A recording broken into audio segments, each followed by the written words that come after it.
배움에는 정년이 없다. 그리고 나는 지금도 잘하고 있는 중이다. 안녕하세요. 삶의 가장 깊은 순간을 이야기하는 곳, 빛나는 황혼 이야기입니다. 오늘은 세상에서 가장 늦은 졸업장을 받은 어느 특별한 할머니의 실화를 전해드리려 합니다.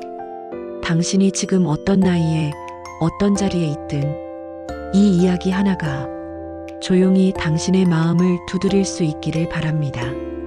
어느 시대에는 공부란 선택이 아니었다. 그저 생존의 조건이 전부였던 시절. 놀라 오치스, 1911년 11월 22일, 미국 캔자스의 한 평범한 농가에서 태어났다. 흙냄새, 마른 풀, 거센 바람이 삶의 기본값이던 그 땅에서 놀라는 유난히 조용한 아이였다. 그녀는 책을 좋아했다. 자주 말하곤 했다. 나는 책 속의 문장을 외우는 게 재밌었어요. 7살 때 학교에 입학했고 성적은 늘 상위권. 수학보다 역사, 과학보다 문학. 놀라는 글로 말하는 세상을 좋아했다. 그러나 기쁨은 오래가지 않았다. 1929년 세상은 무너졌다. 대공황. 아버지는 수학을 포기했고 어머니는 밀가루 한 포대에 가족의 생계를 걸어야 했다. 그녀는 20살 무렵 학업을 잠시 멈추었다. 더 벌 수 있는 사람은 벌어야 했다. 학교는 사치였고 배움은 꿈이 아닌 버려야 할 일이 되었다. 놀라는 이렇게 말했다.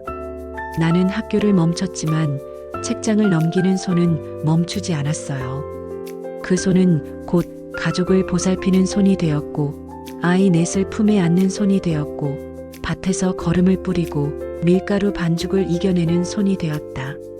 사람들은 그녀를 강한 여자라 불렀다. 하지만 그녀 자신은 아니었다.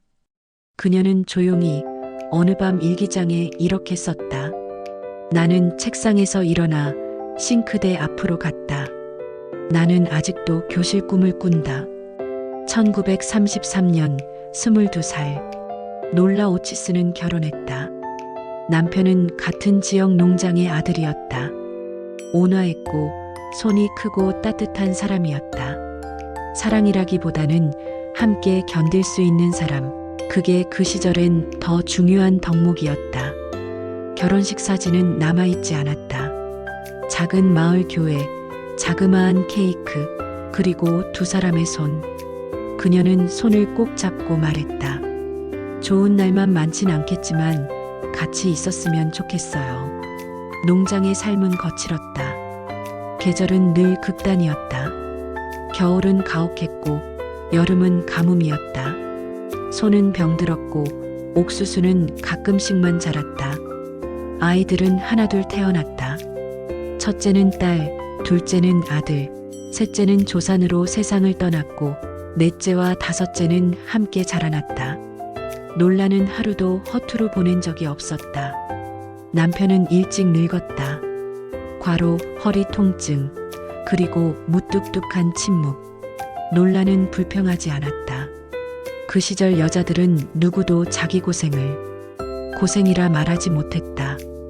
하지만 가끔 아이들이 모두 잠든 밤이면 그녀는 옛 노트를 꺼냈다.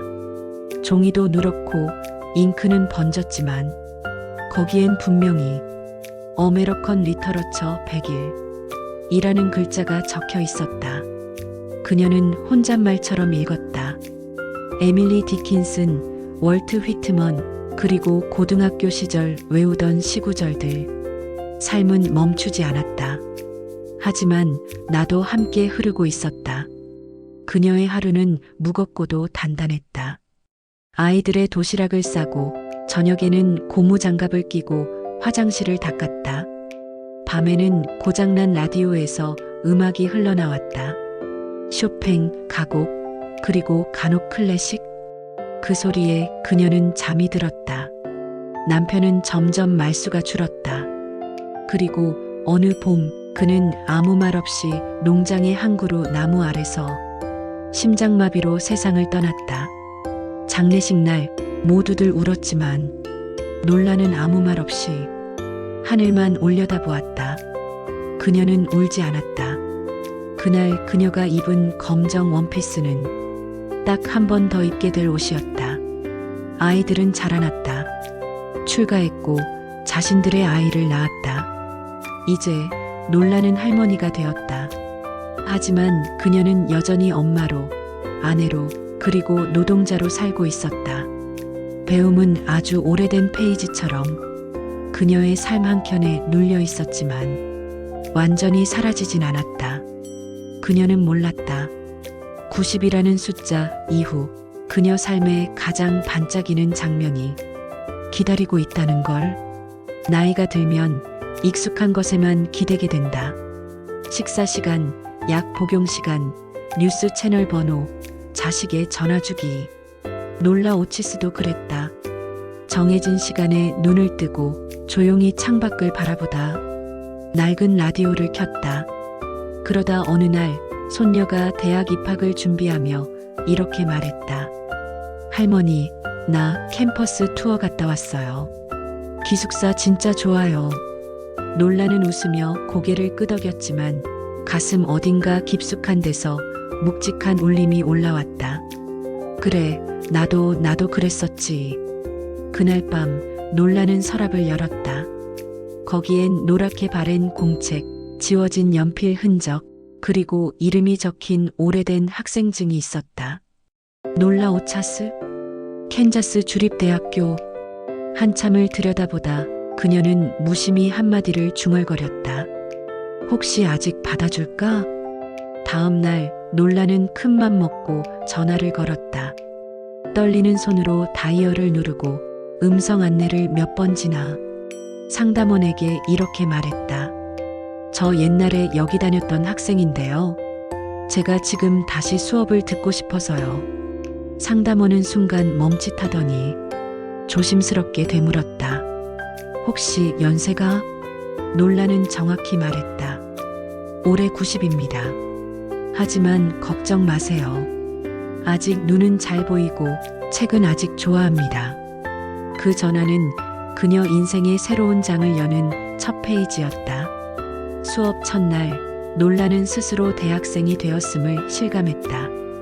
교재는 새로 샀다. 볼펜도 공책도. 다만 가방은 낡은 손가방 그대로였다. 그 가방엔 사탕, 약통, 그리고 손녀가 써준 간단한 스마트폰 사용법 쪽지가 함께 들어있었다. 캠퍼스에 들어선 그녀를 보는 젊은 학생들의 시선은 다양했다. 할머니가 왜 여기 있지? 교수님 어머니신가? 대박 레전드다. 하지만 시간이 흐르면서 학생들은 그녀를 더 이상 특이한 사람이 아닌 같은 반 친구로 부르기 시작했다.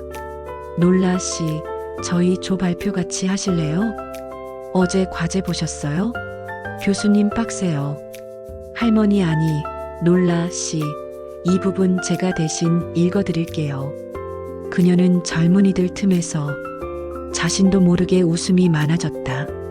그리고 무엇보다 오랫동안 잊고 지냈던 자기 자신을 다시 떠올렸다. 그녀는 어느 일기장에 이렇게 썼다. 나는 다시 책상 앞에 앉았습니다. 이 나이에도 누군가에게 배우고 나 자신에게 칭찬할 수 있다는 게 이렇게 벅찬 일이라는 걸 예전엔 미처 몰랐습니다. 놀라 오치스, 캔자스 주립대 최고령 학생, 90세의 대학생. 이제 그녀는 자신을 그렇게 소개할 수 있게 되었다. 강의실 문을 여는 일도, 필기를 하는 일도 예전만큼 빠르진 않지만 그녀는 누구보다 정확하고 누구보다 열정적이었다. 가장 먼저 놀란 건 교수들이었다. 교수 중 한 명은 이렇게 말했다. 놀라 씨는 수업을 그냥 듣는 게 아니에요. 수업을 살아낸다는 느낌이에요. 질문 하나하나가 다 진짜입니다. 가장 친한 친구는 놀랍게도 손녀였다. 손녀도 같은 대학에 입학했다. 아침엔 같은 커피숍에서 만나 서로의 과제를 비교했고 수업이 끝나고는 캠퍼스 벤치에서 책을 함께 읽었다. 둘은 종종 이런 대화를 나누곤 했다. 손녀 할머니, 이런 나이에도 왜 이렇게 열심히 하세요? 놀라 그 나이에도라는 말 버릇처럼 하지 마. 나는 지금 잘하고 있는 중이야. 그녀는 자라나는 중이라고 했다. 90대의 삶은 단순히 남은 시간이 아니라 늦게 찾아온 자유였다. 가족을 먹여 살리지 않아도 되는 자유, 누구 눈치도 보지 않고 나를 위해 시간을 쓸 수 있는 자유. 그녀는 처음으로 오롯이 자기 이름으로 서 있었다. 시험날 놀라는 시험지에 조심스럽게 답을 적어 내려갔다. 그리고 시험지를 제출할 때 교수에게 이렇게 말했다. 틀릴 수도 있어요. 하지만 이걸 다시 해보게 된 것만으로도 전 이미 이긴 기분이에요. 학생 식당에서는 늘 누군가 그녀 옆에 앉았다. 어떤 날은 문학을 얘기했고 어떤 날은 과거 이야기를 꺼냈다. 20대 학생들은 그녀의 이야기를 할머니의 옛날 얘기가 아닌 다른 시간대의 삶처럼 들었다.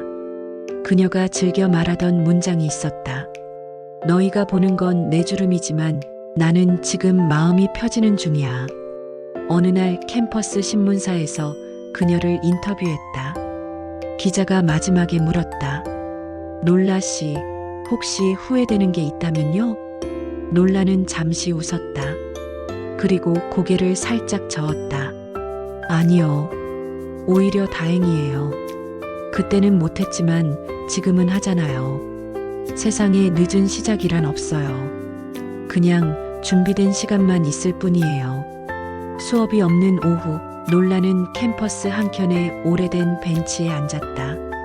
햇살은 부드러웠고 바람은 책장을 넘기고 있었다. 그녀는 손에 쥔 책을 가만히 쓰다듬었다. 이 벤치에 앉아 있는 지금 나는 그 어떤 젊은 날보다 나답다고 느낍니다.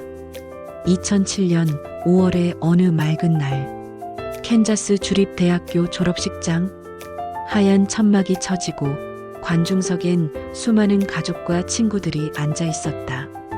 그날의 주인공은 많았지만 그 누구보다 많은 카메라가 향한 곳은 한 사람, 놀라 오치스였다.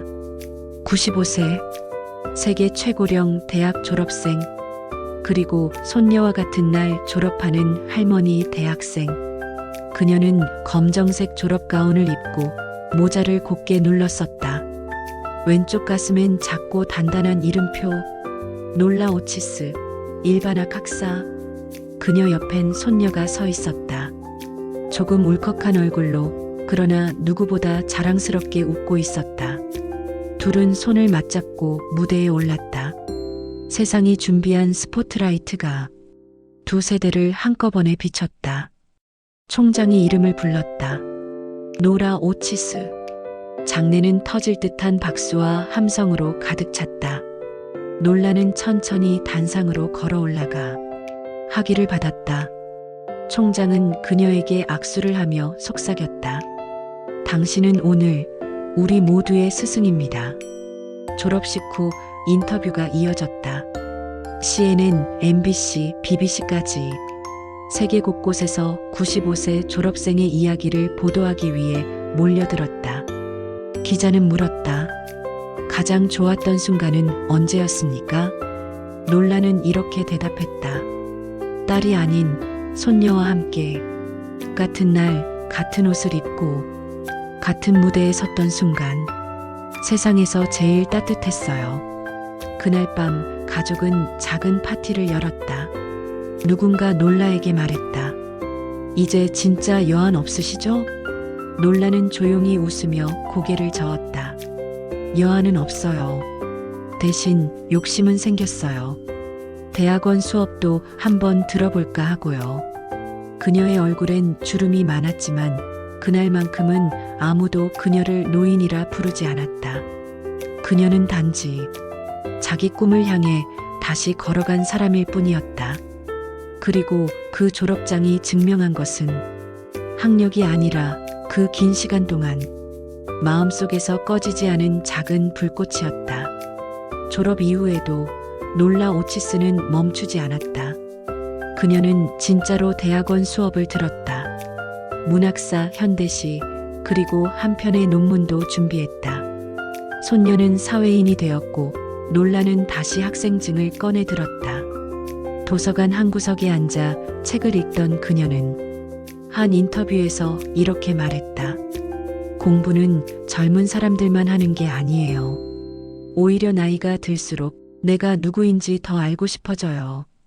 사람들은 종종 그녀에게 그 나이에 뭐하러 공부를 하느냐고 물었다. 그녀는 그럴 때마다 웃으며 말했다. 그럼 뭘 해야 하죠? 내가 살아있는 동안은 계속 자라야죠. 놀라는 이후에도 종종 특강에 초대되었다. 중고등학교, 대학교, 여성센터. 그녀는 긴장을 많이 했지만 단 한 번도 강연을 거절하지 않았다. 그녀가 항상 들고 다니던 말은 하나였다. 배움에는 정년이 없습니다. 이 말은 수많은 사람들의 삶에 작은 균열을 만들었다. 누군가는 퇴직 후 처음 책을 폈고, 누군가는 중학교 검정고시를 준비했다. 누군가는 아이들 몰래 야간 대학에 등록했다. 그녀는 모범이 아니었다. 그냥 자기 마음에 정직했던 사람이었다. 2016년 12월 놀라 오치스 향년 105세로 세상을 떠났다. 손녀는 그녀의 마지막 일기장을 정리하며 이 문장을 읽었다. 배운다는 건 살아있다는 증거다. 나는 그 증거를 가진 사람으로 살고 싶었다. 그녀가 떠난 도서관의 자리엔 지금도 그녀가 앉았던 의자가 남아있다. 그 자리에선 누군가가 항상 책을 읽고 있다. 그리고 벽면엔 이렇게 적혀 있다. 늦었다고 생각될 때 그녀는 시작했다. 놀라 오치스의 삶은 수백만 명에게 전해졌고 지금도 누군가에게 용기가 되고 있다. 이 이야기를 듣는 당신에게도 혹시 이런 마음이 들었기를 바란다. 나도 지금부터라도 다시 시작할 수 있을까? 그렇다면 그건 이미 시작한 것이다. 우리에겐 단지 이야기였을지 모르지만 누군가에겐 다시 살아낼 용기였기를 바랍니다. 오늘의 이야기는 빛나는 황혼 이야기였습니다. 다음 시간에는 또 다른 인생, 또 다른 황혼의 빛을 따라 다시 찾아오겠습니다. 우리의 하루가 조금 느려도 괜찮습니다. 빛나는 순간은 언제든 우리를 기다리고 있으니까요. 감사합니다.